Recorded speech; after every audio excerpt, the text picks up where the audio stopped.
Để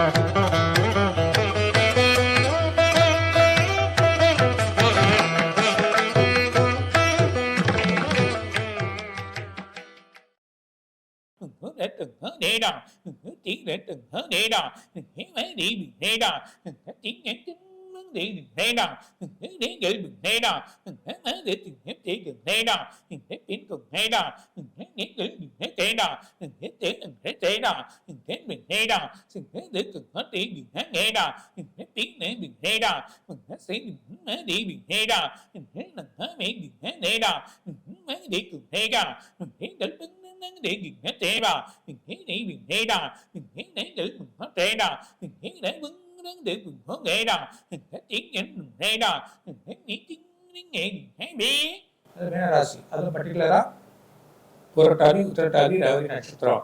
இந்த உத்திரட்டாதி ரேவதி நட்சத்திரம் மனசு கலங்கள் இருக்கும், மனசு ஒரு நிம்மதி இருக்காது, நிறைய பணங்கள் வரையும் செலவுகள். ஆனால் ஒரு சாரட்டொழுக்கு நிறைய பணங்கள் வரும், ஆனால் அந்த பணங்கள் சரியான வழியாக இருக்காது, யாருக்கும் கொடுக்க வேண்டியது இருக்கும், வழி பண்ணிட்டு அதெல்லாம் வேலையில் நிரந்தரமாக இருக்காது, வேலை மாறலாமா, வேலை ஊருக்கு வேணாமா, வெளிநாட்டு பயணம் பண்ணலாமா, இந்த பிள்ளைகள் படிப்பெல்லாம் ரொம்ப கவனமாக இருக்கணும். அதெல்லாம் முதுகு கால் சம்மந்தப்பட்ட வழிகள், தலைபாரம் இது கண்டிப்பாக ஏற்படும் அந்த ஒரு மாதத்தில்.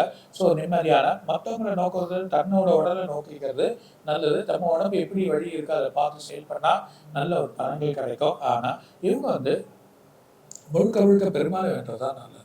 பெருமாளோட வழிபாடு, அதுவும் வெள்ளிக்கிழமையில சுக்கிரனுக்கு அர்ச்சனை பண்ணுங்க, நல்ல பலன் கிடைக்கும். ரெண்டாவது, சூரியன் உங்கள் வீட்டுக்கு வர்றதுனால சில மாற்றங்கள் ஏற்பட்டு அதுக்கான வழிபாடுகள் நல்லபடியாக ஆயிடும். இருந்தாலும் எந்த ஒரு பிரச்சனை இல்லாமல் அவங்க வழி வரும். ஆனால் இப்போ நிறைய விரையும் செலவு நிம்மதி இல்லாமல் இருக்கிறதுலாம் இந்த 1.5 மாதத்துக்குள்ள நல்ல ஒரு பலன் கிடைச்சிடும். எல்லாத்துக்குமே முருகரை வேண்டது நல்ல பலனை கொடுக்கும். முருகரை வேணா நல்ல பலன் இருக்கும். Super sir. 6 ராசியுமே ரொம்ப அழகாக சொன்னீங்க.